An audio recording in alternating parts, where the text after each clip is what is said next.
350만 경남 도민 모두가 감시자가 되는 시간, 감시자들. 네, 반갑습니다. 이하롬입니다. 우리 지역의 크고 작은 이슈와 정책들을 꼼꼼히 감시하고 우리가 바로 이 지역의 주인임을 생각하는 시간입니다. 오늘도 함께할 네 분의 대표 감시자들 먼저 인사 나누겠습니다. 안녕하세요. 안녕하십니까. 네, 반갑습니다. 본격 감시 시작해 보겠습니다. 지난달 말에요. 정부가 예비타당성 조사 면제 사업을 확정 발표했습니다. 경남에서는 남부 내륙 고속철도 일명 서부경남 KTX 사업이 포함됐습니다. 지역의 수건 사업이었기 때문에 환영의 목소리가 컸지만 우려의 목소리도 적지 않습니다. 그래서 준비한 오늘의 첫 번째 감시 리스트, 서부경남 시대 활짝, 걱정도 살짝입니다. 우리가 보통 줄여서 예타면제 이렇게 부르는데 이게 사실 익숙한 용어는 아닙니다. 설명부터 좀 들어볼까요? 예타가 예비 타당성 검증이죠. 개념이 좀 어려워요. 사업 규모가 500억이 넘고 그중에서 국비가 300억 원 이상인 경우에는 예비 타당성 조사를 거치게 돼 있어요. 거치게 돼 있는데 그걸 이제 면제를 해주겠다는 거죠. 무엇을 분석하는지 이게 보면 여러분 요즘 BC라는 용어 많이 들으시죠? BC 카드 아니고요. 기원전 아닙니다. BC는 베니피트 앤드 코스트인데, 그러니까 이 수익과 편익을 대비해서 1이면 수익을 투자했는데 편익도 1이 나온다는 이제 동등한 그 이상의 가치가 나오면 숫자 1이 넘으면 좋은 거고. 근데 이제 그동안 이제 지방의 굵직한 SOC 사업 중에서 그 사업치고 비용 대비 편익이 숫자 1을 넘는 경우가 거의 없었어요. 재정 자립도 너무 약하기 때문에. 그래서 네. 지방에서는 환영을 하고 있는 거죠. 근데 이제 정부가 밝힌 목표는 국가 균형 발전이라고 했습니다. 이래서 총 23개 사업에 24조 원 규모인데요. 그중에서 가장 사업 규모가 컸던 게 바로 서부 경남 KTX입니다. 그래서 경남이 큰 혜택을 받았는데 이게 이제 문제는 이렇게 막 국민의 많은 세금을 이제 지역에 나눠주는 꼴이 됐거든요. 그래서 일부 진보 단체들조차도 네. 여기에 대해서는 이게 선거를 앞두고 선심용 아니냐, 그리고 토건 산업을 통해서 과거에 비판했던 그런 방식으로 이 경제의 어떤 저걸 주려고 했던 게 아니냐 이런 건데 사실은 경기 부양 목적이 컸다고들 합니다. 이게 이제 국가 균형 발전이라고 하지만.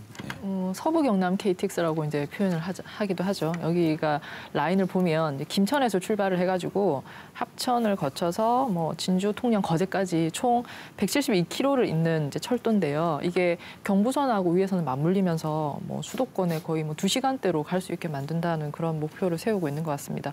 이게 처음 얘기가 나온 게 이제 최근에 얘기가 나온 건 아니고요. 1996년에 이미 서부 경남 KTX 전신이라고 할 수 있는 김삼선, 그러니까 김천하고 삼천포를 잇는 김삼선이 추진이 됐는데 그때도 재정 문제 때문에 좌절이 됐습니다.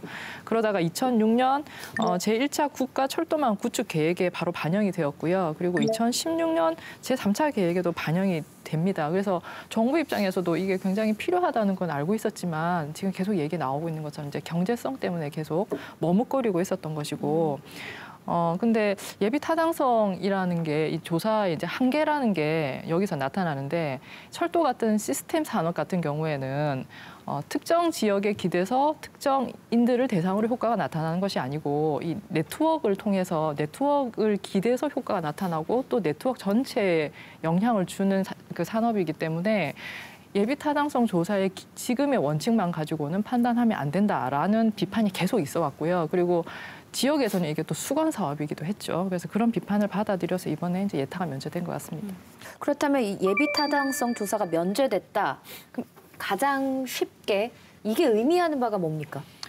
지금 저희 쭉 얘기하면서도 바로 알 수 있는 것처럼 예비 타당성 조사를 했다면 불가능했을 만한 사업이라는 거죠. 근데 그게 아예 철도가 놓일 수 없었던 그렇죠. 것이다. 예, 그게 지금 가능하게 된 것이고 인구가 줄어드는 지역에서의 이 예타는 불리할 수밖에 없습니다. 수치가 경제성이 나올 수가 없거든요. 그걸 이용하는 사람이 많아야 경제성이 높게 나오는데 예타에서의 그 이제 경제성이라는 건 지금 현재 인구를 기준으로 이제 산정을 하다 보니까 이렇게 되면 서부 경남 같은 곳에는 시간이 아무리 가도 이 철도가 놓을 수가 없는 상황이죠. 그러니까 지금 계속 인구가 줄게 놔둘 수는 없는 상황이고 그걸 단순히 경제 논리를 따져서는 안 되니까 그냥 과감하게 결단을 한 것이라고 보이고요. 그리고 그 예타를 하는 데만 최소 1년에서 3년이 걸립니다. 근데 그걸 생략하다 보니까 당연히 조기 착공이 가능해지는 거죠. 지금 예상으로는 2022년 상반기에 착공을 해서 2028년이나 29년쯤에는 이걸 탈 수 있을 거라고 하거든요. 그러니까 한 90년 뒤 정도가 되면 바로 개통이 되고 이용을 할 수 있을 거라고 보는 거죠. 예타가 면제돼도 10년을 기다려야 되는 거예요. 한번 타보려면. 네. 이 지역별로 한번 보면요. 진주는 이제 KTX가 들어서면 정말 이렇게 얘기를 하더라고요. 100만 서부 경남 생활권을 기대한다라고 얘기를 하고 한국우주 산업의 산업화 활성화를 기여할 수 있겠다라고 생각을 하죠. 그다음에 진주를 거점으로 해서 그 양쪽으로 남해안권, 지리산권, 하동남해 산청 이 지역까지 관광 활성화시킬 수 있겠다라는 생각을 하고 있고 합천이 이제 생각을 하더라고요. 합천이 안 그래도 지금 함양하고 울산하고 이 고속국도를 지금 건설을 추진 중에 있거든요. 그래서 이 서부 경남의 교통 요충지로 이제 발전하겠다라는 합천이 이제 플랜을 내세웠더라고요. 그러면 수도권에서 합천까지 오는데 1시간 30분밖에 걸리지 않습니다. 이 말은 농촌 유치 사업을 합천이 주도적으로 할 수 있다라는 것이고 마찬가지로 6차 산업, 우리 농업의 6차 산업, 그다음에 기농기촌도 합천 산청 쪽으로 많이 유입될 가능성이 있다라고 생각을 하고요. 통영, 고제, 고성은 정말 이렇게 될 수밖에 없죠. 대한민국의 관광 1번지가 될 수밖에 없습니다. 그러니까 이게 지난 1월 29일 날 발표한 그 국가균형발전위원회 국가균형발전 5개년 계획, 4차 5개년 계획에 들어있는 일부란 말이에요. 네. 거기에 보면 2022년까지 지역의 인구와 일자리 비중을 50% 이상까지 이제 만들겠다. 그리고 5년 동안 농어촌 순유입 인구를 90만 명 이상으로 하겠다라는 그 목표하에 지금 이게 추진되고 있는 거거든요. 그래서 단순히 철도를 놓고 말고의 문제가 아니고 지역의 인구가 정말 늘어나게 하고 지역의 정주 인구를 확충해가지고 산업 기반을 만들겠다는 큰 틀에서 이제 보시는 게 맞는 것 같습니다. 아, 참, 이 예타 면제가 발표되고 나서 지역 단체장들도 장밋빛 전망을 내놨는데요. 실제 도민들은 어떻게 생각하는지 제가 구석구석 다니면서 의견을 좀 들어봤습니다. 화면 먼저 보시겠습니다. 경남 진주 사람으로서는 환영할 이야기죠. 많은 사람이 진주에 오볼 수도 있고 또 그 물류나 이런 유통 문제가 원활히 되지 않을까 그렇게 생각하죠. 그리고 또 요 직원들도 서울에서 많이 내려온 사람 있잖아요. 물론 진주 시민으로서는 이사를 오면 좋지만 또 사정상 못 오실 분들 있잖아요. 그런 사람은 한 번 올라갔다가 내려오기도 쉽고 많이 좋죠, 그러면은. 다른 쪽에서 생각을 한번 해봐야 될 것 같습니다. 그냥 그렇게 중요한 게 아니고 인구가 계속 줄어가고 있는데 그런 근본적인 문제부터 좀 생각해봐야 되지 않나. 저 개인적인 측면만 보면 저는 좋다고 생각하는데 이제 뭐 국가적으로 보면 이제 적자가 안 났으면 좋겠죠. 예. 그래야 저도 계속 이용할 거니까. 그럼 항상 고속버스 터미널 이용했고 그거 외에는 이용하진 않았어요. 좀 비용이 좀 더 싸지고 이 근처에 생긴다면 이용할 것 같아요. 저는 뭐 안 좋은 편이지. 이 버스를 이용하시다가 그 노선이 생기면은 아무래도 손님이 분산이 되죠. 그럼 우리 버리는 입장에서는 아무래도 회사에서 이 차도 줄이고 기사도 줄이기 때문에 우리한테는 불리하죠 아마. 옛날부터 그 진주 저 산청 이쪽으로 철도가 없었잖아요. 그런데 이번에 그 소식을 듣고 경남도민으로서 아주 반갑게 받아들였습니다. 아무래도 실업자도 많은데 그 건설 쪽으로 사람도 많이 들어가고 좀 좋게 생각합니다. 참 기쁘다고 생각하고 좋은 일이라고 생각합니다. 경남 생활권이기 때문에 그 경제적으로 효과라도 차원에도 올 것이라고 봅니다. 말씀을 쭉 들어보니까 경남 안에서도 좀 여론의 온도차가 있는 것 같습니다. 네, 지금 우리 도민들 반응 중에 안 나온 분들이 있냐면 거창 함양 산청입니다. 이 거창 함양 산청이 참 지리산 관광을 위해서도 사실 남부 내륙철을 또 상당히 기대를 했는데 이 다 피합니다. 합천만 가기 때문에. 사실 철도라는 것이 옆에 지나다니는 게 의미가 없거든요. 철도는 기차를 타야 되고 내리는 열차가 여기 있어야 되기 때문에 그래서 거창 함양 산청 사람이 소외됐습니다. 여기서 지금 합천을 거쳐서 바로 진주 고성 통영으로 가기 때문에. 그리고 또 하나는 그 이제 일본의 다람쥐 도로라는 게 있다고 합니다. 네. 뭐냐면 막 이렇게 철도 만들어주고 도로 만들어줬더니 결국 다람쥐만 다니더라는 이야기죠. 그래서 굉장히 그래서 진짜 이름이 다람쥐 도로예요? 예, 다람쥐 도로입니다. 그런데 이게 서부 경남 KTX가 이제 예타 비율이 낮아서 이 투자 적격성이 떨어졌다 그랬는데 이제 그런 적자 노선이 되면은 그런 뭐 재정 적자 부담을 누가 져야 될지인데 사실은 또 경남에 사는 사람으로서는 어쨌든 우리 동네 일인데 이걸 또 싫어할 수는 없죠. 근데 더 큰 걱정은 뭐냐면은 지금은 오늘은 우리 동네에 좋은 일로 이렇게 정부 예산이 예타 없이 들어왔지만 다음 내년이나 내후년에는 우리 동네는 하나도 안 들어오고 다른 동네에 그 예타 면제해줘가지고 엄청난 국가 예산을 투입한다면은 그때는 또 우리가 환영할 것이냐. 그런 것들 때문에 상당히 좀 지역적으로 같은 경남 내에서도 서운함도 있을 테고 또 다른 걱정도 있을 테고 그럴 것 같습니다. 근데 그 복합적인 감정이 지금 교수님한테서 느껴집니다. 네, 경남 지역 일이어서 좋기는 한데 따져보면 그렇게 좋아할 일은 아닌 것 같긴 한데 수건 사업이니까 좋기는 한데 이런 복합적인 마음이. 이게 라인이 네. 이게 합청, 진주, 고성, 통영, 거제 라인이거든요. 그러면 최 교수님 말씀하신 것처럼 산청하고 거창하고 의령이 이 양 사이드에 있단 말인 거죠. 그러면은 보통 아까 말한 거죠. 역과 역 사이가 이 소외되는 게 사실 맞습니다. 왜냐하면 KTX를 타더라도 해당 역에 내려서 그 지역을 여행을 한다는 거죠. 그래서 저는 여기서 우리가 방점을 찍어야 될 게 이 역과 합천에 도착했다 그러면 반대로 그 옆에 군단위까지 어떻게 관광 이 노선이나 이 교통망을 어떻게 충실하게 보완해 줄 거냐. 이 부분이 관건인 거죠. 근데 또 이번 그 예타 면제 발표를 두고 수도권 역차별이다 이런 여론도 많았고 기사도 많았습니다. 이 부분에 대해서는 어떻게 보세요? 사실은 수도권 집중이 문제되는 시점에서 이루어지는 일들이고 또 그동안 수도권에는 모든 우리나라의 그 예산이라든가 또 자원이 다 집중되어 있습니다. 사람도 집중되어 있고. 그래서 이 지역 균형 개발 차원이라는 측면에서 그 수도권 역차별이라는 것은 그쪽 지역에 또 지나친 그 아전인수격의 표현 같고요. 근데 문제는 이제 그 예타 면제를 통해서 이렇게 지역에 골고루 가져갔다는 점이 이제 문제가 될 수 있는데 골고루라는 건 뭐냐면은 서부 경남 KTX처럼 비교적 0.75에서 근접했던 것도 있을 테고 또 0.5 이하에서 택도 없었던 것도 있었을 거거든요. 그런데 뭐 전북에도 하나 주고 어디도 하나 주다 보니까 너무 균형이 안 맞는 그래서 한편으로는 참 이게 또 오히려 문재인 대통령 민주당 정부가 한 일인데 이른바 진보적 단체에서 아주 반대를 많이 했습니다. 뭐 4대강과 똑같은 거다. 이게 네. 4대강 때 예타 면제해가지고 그걸 그렇게 비판해놓고 또 하느냐. 토건 경제는 안 한다더니 결국 토건 경제 아니냐. 이게 결국 철도하고 도로가 SOC가 많거든요. 그러니까 이번에 그 4대강 사업이랑 그렇게 비교가 많이 돼요.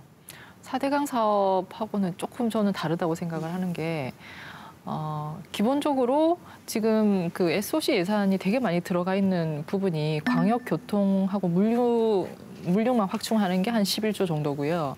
도로, 철도, 인프라 구축하는 게 5조 7천억 정도입니다. 그게 두 개 합쳐가지고 거의 한 16억 정도인데 이거는 그 시스템을 만드는 산업이지. 그러니까 이후에 계속 지속적으로 이용하게 되고 그것을 통해서 부가가치가 창출될 수 있는 기반을 닦아주는 건데 사실 이 부분에서 민간 투자를 활용할 수 있는 게 한계가 있잖아요. 저희 저번에 방송했습니다만 거가대교나 이런 것처럼 민간이 들어가게 되면 공공성이 훼손되는 일이 생길 수밖에 없고 돈이 안 되고 장시간 투자해야 되는 거는 국가가 할 수밖에 없습니다. 그런 차원에서 봐줘야 되고. 근데 4대강 사업 같은 경우에는 우선 어느 지방 정부도 요구하지 않았던 사업이라고 저는 기억이 되고 그리고 이게 과연 시스템, 물류를 위한 산업이었냐. 그 당시에 뭐 치수를 위한 사업, 수질 개선 그리고 물류까지 얘기가 나왔습니다만 지금 뚜껑을 열고 보니 아무것도 없지 않습니까? 그래서 저는 4대강 사업과 직접적으로 비교하는 거는 좀 어폐가 있다고 생각합니다. 예비 타당성 조사를 할 때 어떻게 하면 효율적으로 할 건지 아까 여러분들이 이야기를 해주셨잖아요.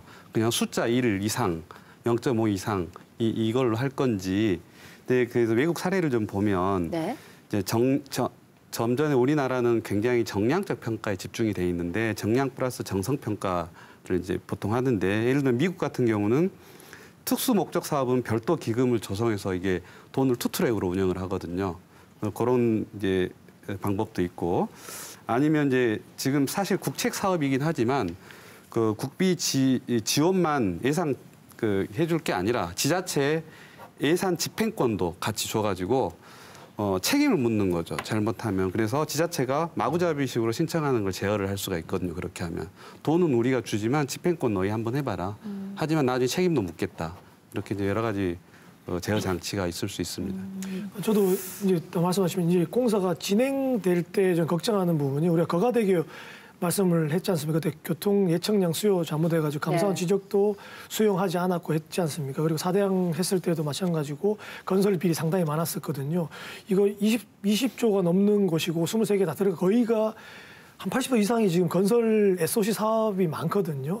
이때 관리 감독 돈을 어떻게 쓸 건지의 감사, 예측 이거 어떻게 진행을 할 건지 만약에 재정 적자 손실 나면은 이거 책임자 업무를 어떻게 할 건지 이런 부분도 한 단계별로 조금 갔으면 좋겠습니다. 이거 우리 시민들이 감시를 할 수가 없는 구조잖아요, 사실. 국비를 사용한다는 게. 그럼 의원들이 나서야 되는데 아마 또 여기다 더 붙여가지고 시민단체가 또 볼 수 있는, 투명성 있게 공개할 수 있는 그런 시스템을 좀 마련해 줬으면 좋겠다라는 생각도 저는 말씀드립니다. 네, 그 예타 면제로 서부 경남 KTX가 어렵게 첫 단추는 꿰지만 아직 남은 절차가 많습니다. 어떤 과정들이 남아있죠? 원래 이제 9개, 전체 과정이 9개인데요. 네. 짧게 설명을 하면 우선 사업 계획을 수립을 합니다. 이제 그건 지나갔고 그다음에 두 번째 예비 타당성 조사를 하는데 좀 전에 말씀하신 것은 BC하고 AHP 숫자 지표 이상 나와서 하는데 이게 한 3년 걸린단 말이에요. 많으면. 네. 세 번째는 이제 우리는 그 예타 면제가 끝났잖아요. 그러면 그 다음 세 번째입니다. 기본계획 고시를 합니다. 이 고시는 상황에 따라서 기간이 무한정 연장될 수도 있어요. 네 번째는 사업자 선정을 하는데 요건 이제 저희는 이번에 국제 사업이니까 패스하고 다섯 번째가 기본 및 실시 설계를 하는데 이게 또 한 2, 3년 걸립니다.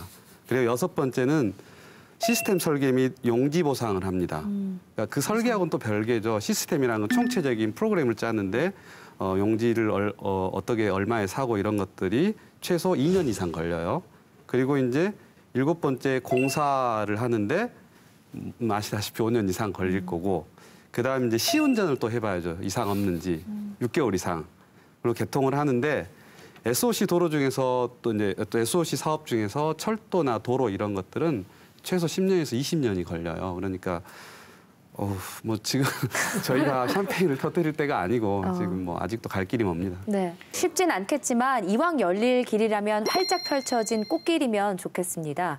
균형 발전이라는 취지와 목표에 들어맞는 길이 될 수 있도록 속도보다는 과정에 충실했으면 하는 바람입니다.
네, 화면 보시면서 나도 한번 가보고 싶다 이런 생각 하셨을 것 같습니다. 세월의 풍파에도 존재감을 과시하는 근대 건축물들이 경남에도 산재해 있습니다. 얼마 전 민주당 손혜원 의원의 투기 의혹으로 유명세를 치른 목포 근대 건축물을 두고 일각에서는요. 오히려 부럽다는 얘기가 나올 만큼 경남의 근대 유산들은 사라지거나 잊혀지고 있습니다. 적극적인 관리가 필요한 건축 문화유산 얘기 좀 나눠보겠습니다. 오늘 두 번째 감시 리스트는 근대 건축물 관심 좀입니다. 좀이 힘주는 거 맞죠? 좀, 앞 이런 것처럼 좀. 네, 저희 감시자들 작가 중에요. 지금도 마산에 살고 있고 또 마산이 너무 좋아서 떠나기 싫다는 분이 있습니다. 얘기를 들어보니까 그 좀 옛날 건물, 좁은 골목 이런 정취가 너무 좋다는데 감수성 풍부한 거죠. 네, 제 전공이 건축입니다만 네. 작가님하고 이야기하면서 그동안 여러 토론보다 제일 즐거웠던 게 그 공간에 대한 이해나 감성이 되게 뛰어나더라고요. 근데 사실 저도 창원 정착한 지 지금 16년 됐는데 만약에 마산하고 진해 그런 앱 골목들이 없었으면 제가 16년 동안 이렇게 정붙이고 살 수 있었을까 싶어요. 굉장히 중요한 역할을 하는 공간들이고요. 우리 박 작가님하고는 나중에 돈 모아서 저기 하나 사서 우선 리모델링하기로 약속을 해놓은 상태입니다. 아, 진짜요? 네. 오, 그렇군요. 어디 사실지 뭐 후보는 있습니까? 지하련을 하고 싶은데 너무 거대한 우리한테 대상이라서. 저희 차차 지하련이 어떤 곳인지 소개해드리겠습니다. 네. 우리 그 근대에 개항된 곳을 보면은 마산, 군산, 목포 이 세 군데 아니겠습니까? 마산에 오래된 건축물을 떠올렸습니다. 제가 이전에 학교를 다닐 때 그 신마산 지역의 적산가옥이라든가 그게 그대로 보존돼 있으면 얼마나 좋을까 생각이 드는데요. 군산 같은 경우는 군산도 사실은 수도권에 근접하기 좀 어려웠던 동네였습니다. 동네였는데 이 근대로 여행이라는 테마로 해가지고 한 해에 300만 명, 400만 명씩 관광객을 유치했거든요. 그래서 참 아쉽다는 생각을 늘 해왔습니다. 그런데 안타깝게도 벌써 그 수많은 그 세월 동안 많은 근대 건축물들이 개발 논리에 밀려서 많이 사라졌습니다. 안타깝죠. 지금 사실 우리 근대유산에 대한 개념 자체가 제일 오해가 많은 게 일본 아까 이제 적산가오라고 그랬는데 저게 재산인데 저게 재산이 자기들이 만든 것만 해당되는 게 아니라 우리 건물을 리모델링해서 쓴 뭐 다양한 것들이 있거든요. 그걸 이제 다시 놔두고 간 건데 전부 어떤 일제의 잔재로 이렇게 취급당하는 경우도 있고 그건 사실 빙산의 일각이고 제일 큰 건 이제 산업화되면서 재개발, 투기, 광풍 불면서 이게 정말 흔적도 없이 사라지고 있는데 아마 지금 저 이야기하는 동안에도 지금 경남도에 있는 어떤 문화재급이 사라지고 있을지도 모르겠어요. 그런 경험을 제가 너무 많이 했기 때문에. 그래서 이제 여러분들이 좀 주목을 해야 될 게 건축물도 신개발을 해야 됩니다. 좀 이상하게 들리실지 모르겠지만 그게 이제 어떤 근대 문화유산의 가치인데 아주 오래된 우리나라 전통 뭐 한옥이라든지 이런 것들은 원형을 보존하는 게 맞지만 근대유산은 되게 모호하단 말이에요. 그래서 그것들을 새로운 현대식으로 해석해서 약간 외관이 이제 보존이 된다면 안에서 사람들이 살 수 있도록 그렇게 이제 해줘야 되는 게 맞는데 그 부분에 대한 오해가 너무 많은 것 같아요. 경상남도에서 근대 건축 문화 유산이라 해가지고 이제 지정을 한 게 있습니다. 그 인터넷 들어가시면 홈페이지도 따로 있더라고요. 네. 그러면 이제 건축 문화 유산이 그럼 기준이 뭐냐? 사실 그것도 좀 그 모호하긴 한데 홈페이지 들어가 보시면 1876년 개항 이후부터 우리나라가 본격적으로 산업화되기 시작한 1960년 이전까지 그 기간의 범위로 이제 설정을 해가지고 근대 건축 문화유산이라고 지정을 했고요. 거기 지금 지정돼 있는 게 326개 정도가 있는데 그 중에서 창원시 안에 있는 것이 이제 105개 정도로 가장 많은 수가 분포가 되어 있습니다.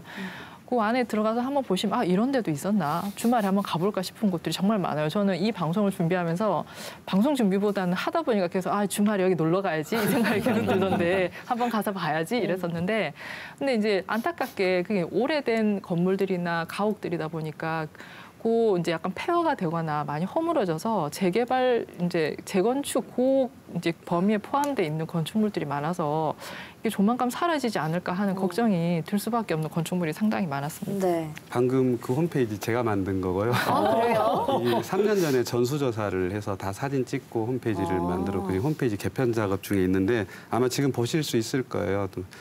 네, 지금 우리 이제 경상남도에 근대 건축문화유산 보존의 역사가 있는데 2011년도에 마산 상광청주공장 철거된 사건 한번 들어보신 기억 나시죠? 국내 유일의 이제 청주공장 최초이자 유일의 이제 청주공장이 남아 있었는데 그 지역 주민들이나 전문가들이 이건 보존해야 된다.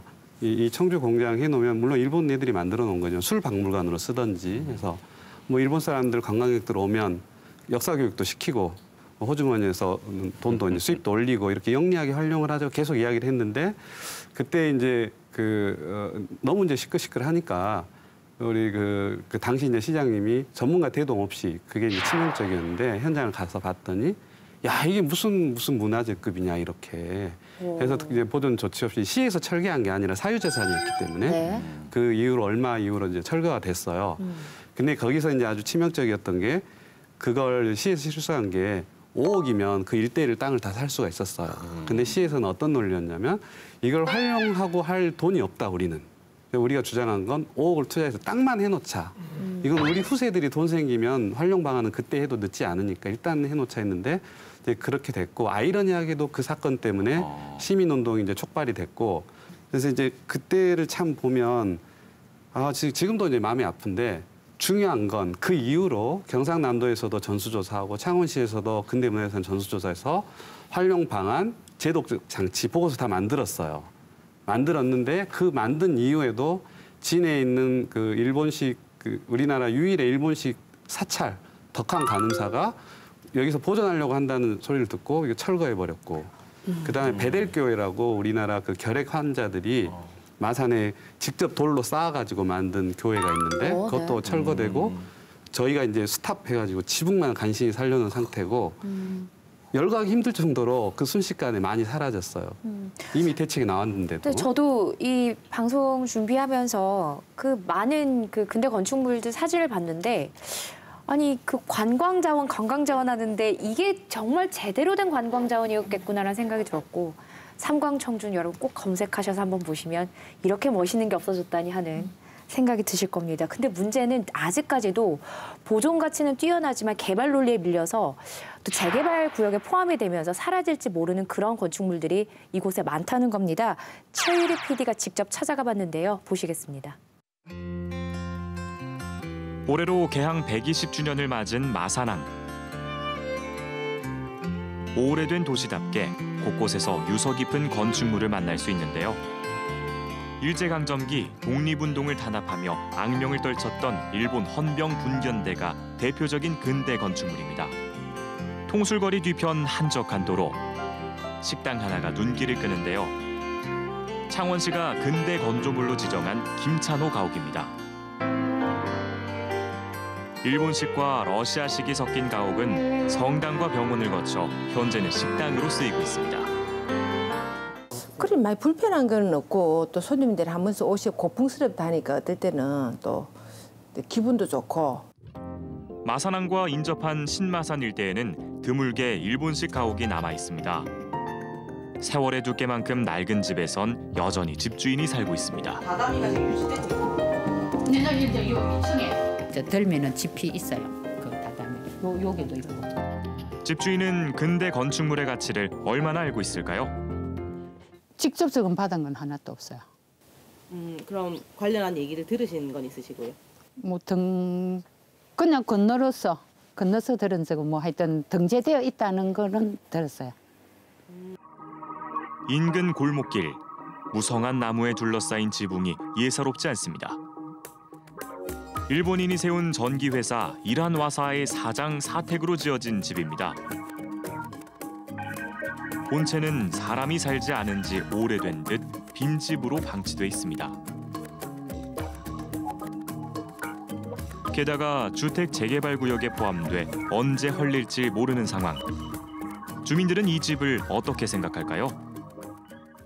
이 집이 다 허물어져 가는데 그런데 이게 문화재로 낼 필요는 없지. 개발해야지요. 당연히. 저 뒤쪽으로 가봐요. 그 빈 집이 살 수가 없는 집이 꽉 찼어요. 왜냐? 이건 도시가스도 안 돼요. 1930년대에 지어진 지하련 주택은 한눈에 봐도 그 외관이 범상치 않습니다. 지난 2014년까지만 해도 근대 건조물 A등급을 받을 만큼 잘 보존돼 있던 집은 지금은 폐허로 변해 있습니다. 2015년 발생한 화재로 반소된 상태. 일식과 서양식이 섞인 대표적인 문화주택으로 근대 건축 양식과 소설가 지하련의 삶을 엿볼 수 있는 소중한 자료여서 보존 관리 대책이 절실한 상황입니다. 매입을 하는 데 대한 여러 가지 또 예산, 비용 또 문제가 있을 수 있고 또 이전을 한다면 어떤 장소의 어떤 이전 장소의 문제도 있을 수 있고 이런 부분이 있기 때문에 가급적이면 현 소유주께서 지정 신청을 하시면 저희들이 어떤 그 보수와 관련된 것은 일부 예산을 지원해 줄 수 있는 조례가 있습니다. 그래서 그 조례에서 예산을 지원해 주는데 지금 현재도 뭐 그 예산 지원 범위가 실제 건축물을 보수하는 데는 좀 부족한 부분이 있을 수 있다. 그래서 이번 기회에 저희들이 좀 그런 부분도 조례를 좀 개정해야 될 필요가 있지 않느냐. 지금 그렇게 지금 검토를 하고 있습니다. 아니 근데 저희가 보면서 그 저희 보는 그 장면은 화면에 안 나가겠지만 엄청 막 혀를 끌끌 차게 되네요. 멋있어서 감탄도 하지만. 아우 좀 아쉽네요. 이거 보자마자 저는 방금 이 자하련 봤잖아요. 지하련 봤잖아요. 보자마자 바로 강화도에 있는 조양방직 공장 생각났었거든요. 지금 조양방직 공장 지금 외관을 유지하면서 안에 이 수리하고 리모델링해서 기가 막힌 박물관과 카페, 그다음 이 가족 단위로 엄청나게 관광객이 많이 가는 곳이거든요. 그러니까 저렇게 바꾸면 얼마나 좋을까라는 생각을 많이 해봤고, 왜냐면 안에서 내부 수리는 할 수 있지 않습니까? 유지하면서요. 그래서 야 이게 왜냐하면 모든 건축물에는 그 인물이 살았고 그 성장 배경이 있고 그다음에 온기가 있고 감정이랑 있고 오감이랑 있고 이게 오밀조밀하게 시공간을 걸쳐서 전부 다 녹여져 있는 것이거든요. 근데 말씀 들어보니까 갑자기 생각나는 게 우리 왜 유럽 여행 가면 이 피카소랑 누가 만났던 카페야 뭐 이런 거 항상 있잖아요. 그럼 뭐 사람들 가서 다 거기서 커피 마시고 막 이러잖아요. 프랑스에 가면 피카소에 뭐 가는 카페 늘상 앉아서 마셨던 카페 그대로 유지돼 있어서 똑같은 메뉴 그대로 판매하고 상품으로 판매하지 않습니까? 그리고 그런 관광객이 거기 앉아서 뭐 지역을 그 사람이 됐냐 이 감정 이해를 해보면서 보존의 가치에 대한 것들을 다시금 되새겨보는 것이거든요. 이거는 지금 학생들이 간다 그러면 예전에 시대 때 그 정세라든지 상황이라든지 적상가옥의 의미라든지 단지 적의 재산이 아니라 수탈되었던 그 의미를 되새기는 역사의 현장으로서도 되돌릴 수 있는 것이거든요. 이런 부분이 너무 안타까운 점이에요. 우리는 너무 부동산의 개념으로만 저것들을 보고 있지 않나 하는 생각이 드는 거죠. 그러면서 정말 안타까운 마음뿐입니다. 지금 강 총장님 얘기하신 것처럼 아까 VCR에 나왔던 뭐 한일 와산지, 이란 와산지 약간 이제 명칭은 그렇습니다만 이게 이제 일본 가스라는 이제 명칭이 되는 것이고 우리말로 번역을 하면 마산 최초의 전기 회사였더라고요. 그 당시에 이제 마산 지역에 사는 일본인 가정집으로 주로 전기를 공급하는 최초의 전기 회사였는데 이제 사실은 그런 역사적인 그 콘텐츠가 있는 건축물이고. 아까 지하련 주택 같은 경우에는 그 당시에는 상당히 이게 뭐 위용이 대단한 주택이었을 것 같아요. 근데 이 지하련이라는 그 여자 소설가죠. 일제강점기 때 소설가가 살던 집이고 그 집을 배경으로 한 소설도 있습니다. 그러니까 이게 콘텐츠가 너무너무 다양하고 스토리가 깃들어 있는 건축물인데 저런 식으로 방치됐다라고 하니까 그 스토리를 몰랐으면 또 모르겠는데 알고 나니까 더 마음이 아프고. 근데 이제 그 아까 교수님이 여기 박 작가님이랑 같이 지하련 주택에 관심이 있다고 하셨는데 같이 사신다고 아까. 도대체 얼마면 돼? 진짜 얼마면 돼요, 저? 지하련은 언감생심 살 수가 없기 때문에 제가 체크를 못 해봤고요. 그 진해에 가면 일본식 장옥들 조그마한 것들 있잖아요. 그게 한 35평에서 40평 정도 되는데 땅이 그게 한 2억 정도. 그게 좀 작년인데 그 정도인데 살 수가 없어요. 이미 좀 아는 분들이 다 이렇게 땅값도 올려놓고 막 사고 해가지고 구할 수가 없는 상태고. 남자 이제 사실 이게 왜 본인이 살고 있는데 이게 무슨 근대 문화유산의 B등급으로 지정됐는지 자체를 모르잖아요. 이건 정말 행정에서 바로 제일 먼저 해야 될 부분이고 그것들을 집주인한테 제일 먼저 일단 알려줘야 돼요. 근데 알려주면 무슨 일이 있을 수 있냐면 일주일 후에 철거하는 수가 있을 수 있습니다. 제가 실제로 그런 경험을 했고. 그게 이제 혹시 문화재나 이런 걸로 지정이 되면 재산권 행사를 못 할까 봐 철거버리고 빌딩을 올려야 되니까. 지금 뭐 아까 가격 이야기 하셨는데 대구가 사실 제일 잘 돼 있고 집값도 많이 올랐거든요. 이거 하나 이렇게 근대 유산 리모델링해서 카페를 하나 쓰거나 숙박으로도 많이 써요. 쓰면 그 주변 일대가 집값이 다 올라갑니다. 이제 이런 것들을 좀 홍보도 하고 그리고 그것만 하는 게 아니라 대구에서는 또 지원금을 줍니다. 원형을 얼마나 잘 보존해서 그렇게 해서 수익을 얼마나 창출하는지를 봐가지고 잘했으면 나중에 인센티브로 2천만 원을 떠주는 거예요. 그러니까 대구 같은 경우는 굉장히 진화하고 있는 거죠. 우리는 아직 첫 발도 못 뗀 거고. 그런데 그 지하련 주택 같은 경우는요. 지금 저렇게 방치되고 있다는 건 개인 소유주가 이게 언젠가 여기가 개발될 거야라는 심리에서 방치하고 있다고 유추할 수 있는 거예요? 그렇죠. 이게 어떤 개발의 기대감도 있고 별로 이렇게 관심이 없는 것 같아요. 그래서 시에서 조금 이렇게 건축주를 만나서 좀 전에 제가 말한 것처럼 홍보도 하고 어떤 프라이드를 느낄 수 있는 여러 가지 걸 좀 해주면 저는 얼마든지 가능한데 조금 더 적극적으로 시에서 행정에서 움직여줬으면 좋겠고 그 2015년도 화재 발생했을 때 제가 그 2015년도에 전수조사했던 보고서를 다시 떠들어봤더니 거기에 적혀져 있더라고요. 2015년 6월 며칠 날 화재가 났기 때문에 빨리 활용 계획과 수리가 시급함이라고 이렇게 써져 있어요. 그러니까 공무원들이 아무것도 안 봤다는 거죠, 그걸. 지금까지도 똑같으니까요. 그리고 상황이. 이제 사실 저런 공간은 이제 저 아까 시민들이 아니 그거 재개발해서 재산을 살기 좋게 바꿔야지 좋아요. 그렇게 바꾸면 되는데 이제 그런 경우에는 저런 지하련이라든지 일하나사 저런 주택은 그 커뮤니티 센터라든지 동네 도서관, 문학관 이런 걸로 쓰면 되고 만약에 돈이 부족하면 소셜 펀드 조성하면 됩니다. 그러면 또 이제 또 불만이 나와요. 아 그렇게 하면 우리도 좋지만 대형 아파트 그 건물을 하다 보니까 딱 그 자리에 아파트 한 동이 서야 되는데 어쩔 수 없다. 그러면 이축을 하면 됩니다. 이축이 이제 돈이 그렇게 많이 드는 게 아닌데 그 마인드의 문제거든요. 그럼 아파트 한 켠으로 옮기거나 아니면 정 갈 데가 없으면 대학으로 옮기면 돼요. 그러면 한옥이나 근대 문화유산을 우리가 연구를 하면 되거든요. 대표적인 케이스가 영남대에서 주변 한옥을 이축을 해가지고 그 해외 귀빈이라든지 그 대통령들 다 거기서 주무세요. 엄청난 상품이 됐거든요. 그래서 계속해서 연구도 할 수 있고 학교에는 그런 여유 부지도 있고 그런 마인드가 돼 있기 때문에 그런 방법들도 있습니다. 그렇다면 이렇게 보존 가치가 높은 건축물을 지키려면 방법은 시가 매입하는 방법밖에 없는 건가요? 이게 시장 마음대로 살 수가 없으니까 그걸 뒷받침하려는 이제 관련 조례가 만들어져야 되거든요. 그럼 시의회가 우선에 동의를 해줘야 되고 이 재산 가치와 이런 그 투입하는 가치에 대한 판단이 공유가 있어야겠죠.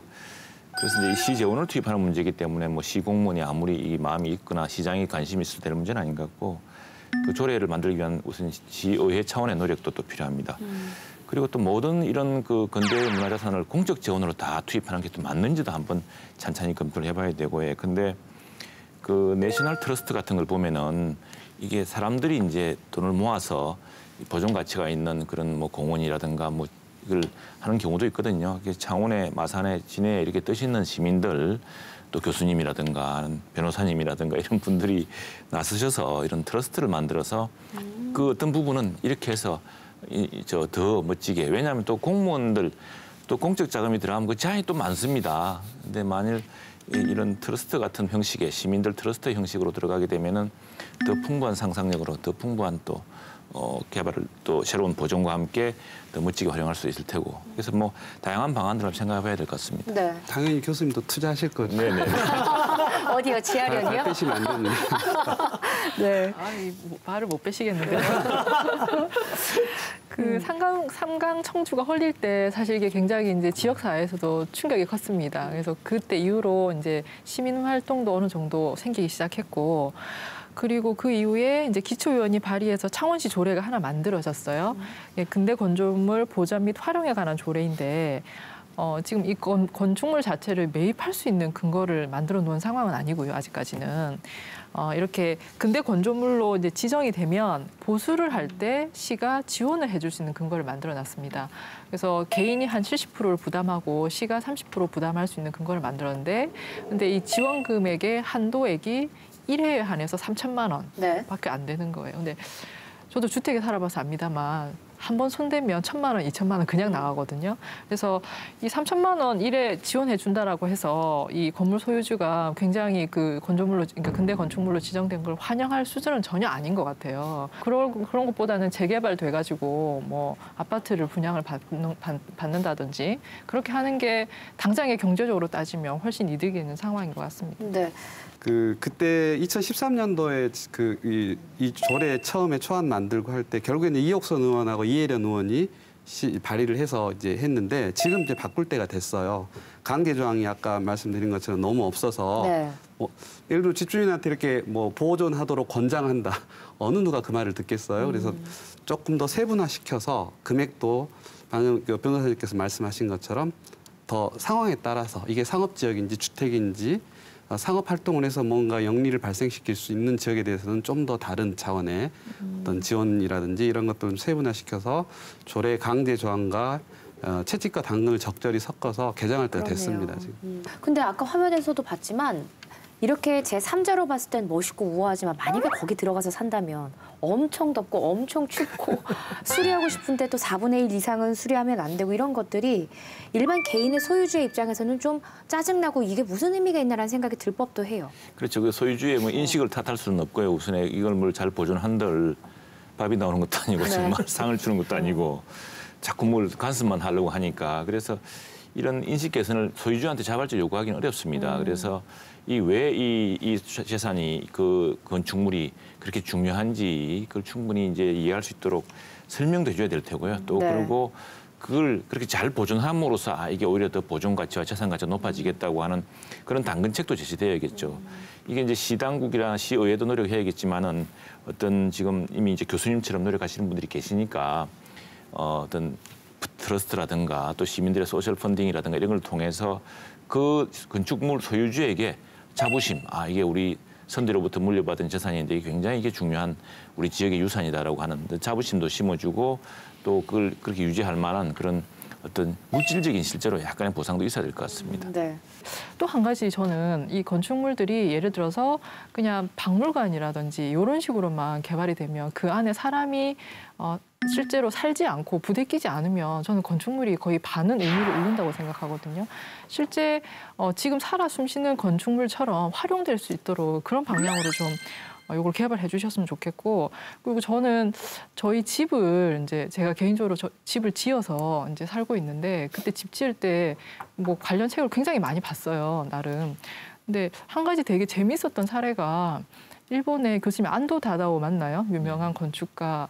가 이제 지은 콘크리트 집이 있는데 거기 이제 소유주가 있었어요. 근데 그 집이 굉장히 멋있어가지고 일본 관광객들이나 외국 관광객들도 굉장히 많이 가서 보고 하는데 막상 그 집 내부를 보면 뭐 겨울에 엄청 춥고 여름에 엄청 덥고 결로도 생기고 뭐 물이 줄줄하고 그런다고 해요. 그런데 그 소유주는 그런 거에 전혀 개의치를 않는다. 나는 이 건축물을 그대로 보존하는 것 자체가 내 최상의 기쁨이기 때문에 그런 거는 상관없다고 얘기를 했다 하더라고요. 그 인터뷰를 제가 봤거든요. 그래서 모든 소유주들한테 그런 마인드를 가지라고 강요할 수는 없겠죠. 그런데 예를 들어서 그 건축물에 대한 그 의미를 제대로 평가해주고 지역 주민들이 계속 가서 이렇게 봐주고 하면 저절로 소유주가 그런 자긍심이 생겨가지고 보존하려고 나서지 않을까라는 생각이 좀 듭니다. 그 동영상 저 좀 제 와이프 보여주게. 근데 이게 지금 저희가 계속 경남, 창원 이쪽 얘기를 위주로 하고 있는데 근대 건축물 관련 좀 선진적인 지자체가 있나요? 군산이 지금 제일 주목을 많이 받고 있죠. 그런데 이제 군산도 그 과정을 한번 지켜보면 등록 문화재로 지정하는 과정에서 이 소유자하고 갈등이 만만치가 않았습니다. 그리고 이후에 이제 등록된 이후에도 관리를 하는 문제에서 개인의 뭐 소유권 침해, 그다음에 지나친 간섭 이런 것이 계속 문제가 되었고요. 그래서 그런 진통을 계속 겪었습니다. 그런데 이제 구도심이 결국은 이제 이렇게 근대 문화유산이나 건축물들이 이제 관심을 받으면서 구도심이 활성화되니까 방금 제가 말씀드린 것처럼 외부 이제 자본이라든지 투기 세력들이 굉장히 또 이제 여기 많이 들어와가지고 그것도 사회적인 문제가 되었고요. 또 한편에서는 뭐 이렇게 카페로 이용한다든지 술집으로 이용해가지고 사람들이 많이 모이고 많이 와서 그거를 이제 향유하는 것은 좋은데 지나치게 이제 상업시설 위주로 가는 것에 대한 문제점도 계속 지적되고 있는 상황입니다. 경남도나 창원시 같은 경우도 이 근대 문화유산을 관광으로 접근하는 경우가 많은데 그건 좀 잘못된 시각이에요. 아까 변호사님 말씀하신 것처럼 제일 중요한 건 시민의 삶을 담아야 돼요. 거기 원래 거주하던 사람들. 저 포항 같은 경우는 좀 약간 쇼윈도우 같은 느낌이 나는데 근대 문화유산 다 복원해놓고 거기서 공무원이 근무하다가 6시 땡 퇴근하면 밤에는 골목은 누가 쓸죠? 꽃은 누가 놔두죠? 이게 안 된단 말이에요. 시민들이 자기가 직접 살면서 자기가 장사하고 자기가 관리를 해야 이게 내 집처럼 되는 거고 지속성이 있는 건데 그 외국 사례들 좀 보면 이제 일본 같은 경우는 원형 보존에 굉장히 잘해요. 근데 유럽을 우리가 좀 주목할 필요가 있는데 유럽은 파격적으로 내부를 막 바꿔서 뭐 현대식으로 바꾸거나 뭐 그런 걸 아주 잘하고 그리고 이제 또 하나 그 건물 하나하나를 다루면 굉장히 성공하기 힘들고 면 단위로 그 군락이 있을 거 아니에요, 진해처럼. 그렇게 면 단위로 접근하는 게 좋고 항상 도시재생 사업과 연계해서 해야 나중에 어떤 경제적인 손해를 안 보고 그다음에 제일 중요한 거 건물 외관은 어떤 식으로든 강제하고 돈 주면 보존할 수 있는데 그 소프트웨어 항상 그 건물 외관 할 때 이 건물 복원이나 리모델링 비용의 뭐 예를 들면 10%나 20%는 그 안에 내부를 어떻게 활용할 건지 프로그램을 짤 건지 무엇을 먹고 살 건지를 계획서를 같이 쓰게 해야 됩니다. 오늘 제가 이게 왜 중요한 걸 새삼 깨달았냐면 제가 2011년도부터 그 진해 흑백다방 있죠. 네. 흑백다방을 2011년도부터 그 문화유산 보존의 사람들이 운영위원회를 만들어 가지고 보존을 하자. 그래서 이름을 바꿨어요. 시민문화공간 흑백으로. 바꿔가지고 거의 몇 년, 그 8년 가까이 거기다 이제 우리 자비 들여서 행사하고 이렇게 해서 최근에는 국가 재원 2억을 들여서 리모델링을 했는데요. 그게 국가 재원 창원시 재원 반반하고 소유자의 재원 3천만 원 이렇게 합쳐져 또 우리 시민들이 모금도 한 돈도 있고 그렇게 해서 허물어져 가는 걸 리모델링해서 전시관하고 문화공간으로 바꿨는데 오늘 아침에 소유자한테서 내용 증명이 왔어요. 운영위원회는 앞으로 흑백과 유택열이라는 이름을 사용하지 마라. 왜요? 그 밑에를 이제 술집으로 하고 싶은데 우리가 여기 시하고 협약을 할 때는 문화공간으로 시민들한테 누구나 개방하는 공간으로 하기로 했기 때문에 불가능하다. 이제 이런 이제 지금 좀 약간 어이없는 갈등이 생겼는데 흑백뿐만이 아니라 어느 곳에서도 일어날 수 있는 일이거든요. 그런 부분이 제도적 취약점이 있는 거죠. 교수님 말처럼 시민의 삶을 담아야죠. 그거는 기본적인 것이고 그리고 두 번째는 찾아가지 않으면은 그건 아무 소용이 없습니다. 사실. 군산의 경우에는 적산가옥을 게스트하우스로 되게 잘 꾸며놓고 거기다 아침 조식이라든지 젊은 청년들이 올 수 있는 가격 대비 비용 이런 정원 여러 가지를 잘 구성을 해놨습니다. 거기에 대해서 하드웨어적인 거, 근대 역사관, 근대 미술관, 근대 건축관까지 일렬로 딱 나열돼가지고 한 번에 다 모든 것을 볼 수가 있고 근대 역사까지 다 아울릴 수가 있습니다. 그리고 먹거리도 그 공간 사이에 군산 특유의 스타일의 먹거리들이 다 즐비해 있더라고요. 마찬가지로 아까 지하령 같은 소설의 배경 같은 것들도 어떻게 컨텐츠 이야기를 어떻게 담을 것이냐 하는 것이 가장 관건인 것 같아요. 오늘 얘기를 쭉 나누다 보니까 그 어느 감정보다 안타까움이라는 마음이 가장 크게 드는 것 같습니다. 네, 그 멀리 갈 것 없이 동네 마실 가듯이 오래된 건축물을 둘러볼 수 있도록 지자체의 적극적인 관리도 기대해 보도록 하겠습니다. 오늘 열띤 감시해 주신 네 분의 대표 감시자와는 여기서 인사 나누겠습니다. 고맙습니다. 네, 감사합니다. 새로운 길을 만드는 일과 과거의 유산을 지키는 일, 어느 것도 가벼이 할 수 없는 중대한 작업입니다. 개발과 보존이라는 두 톱니바퀴가 잘 맞물려서 달릴 때 지속 가능한 지역 발전도 가능할 것이란 생각이 듭니다. 감시자들은 KBS 홈페이지와 마이K 앱, 유튜브와 페이스북으로 다시 보실 수 있습니다. 350만 경남도민이 감시자가 되는 날까지 늘 노력하겠습니다. 오늘도 함께해 주신 여러분 고맙습니다.